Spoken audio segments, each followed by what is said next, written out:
Okay guys, so ito ay 35 cm version 2 at pa-customize sa atin ni Sir Gerald. Ang ating standard na version 2 ay 11 inches lang. So, di ba? Mas mahaba siya. Oh. At kung nakikita nyo na mahaba to, may mas mahaba pa. Oh. At ito naman ay upgraded natin na version 3. Pero pina-customize niya ang sukat ng tubo. Ginawa niyang 60 cm.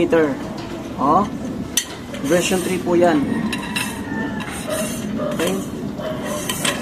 So abangan nyo kasi bukod natin yung paggawa na ito. Ibubukod natin kasi medyo mahirapan tayo na ito. Ang pagsasabay-sabayin ko lang ngayon, itong pinakustomize na version 2 at itong standard natin na version 2. So apat din sila na pagsasabay-sabayin kong tapusin. Pero syempre bukas pa ito matatapos. Hindi natin to kaya sa isang araw, dalawa.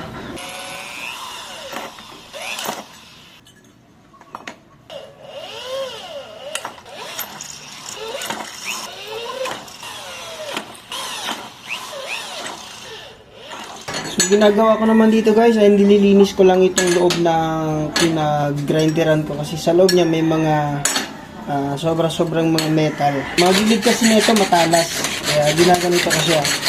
Nililinisin ko gamit yung pangkikil.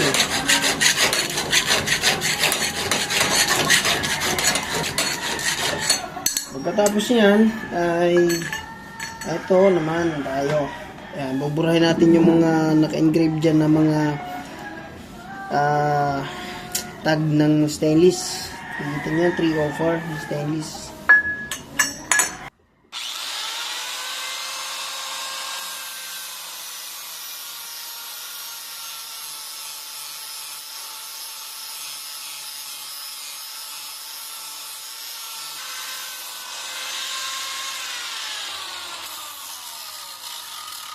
So ayan na oh.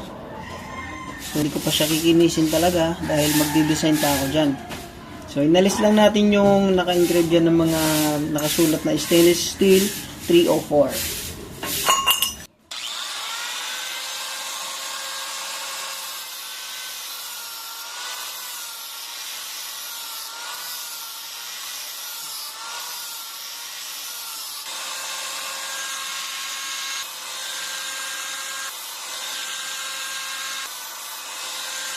Mga pala itong mga ginagawa kong version 2. Ito ay kila Sir Gerald Pulido at kila Sir Nari Malin at kay Kabayan, kay Sir Nunchuckers. Yun. Magkakasunod silang umorder sa akin. Kaya ayun, pinagsabay-sabay ko na sila. Kaya naman.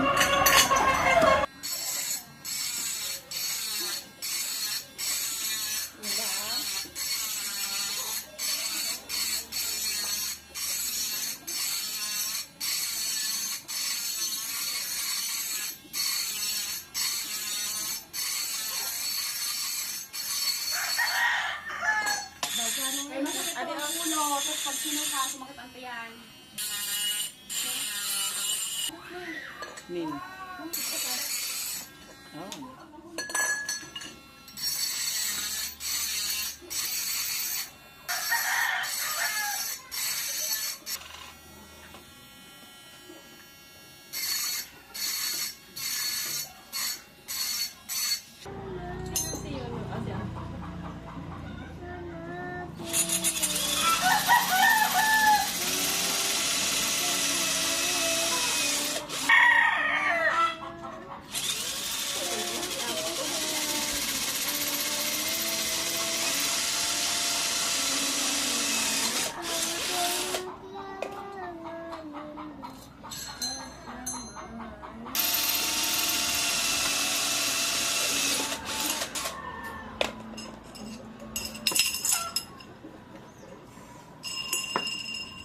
Okay guys, tapos ko nang mabutasan ulit yung kadena na nilagay natin dito. Proceed naman tayo sa next step para mabuo natin to.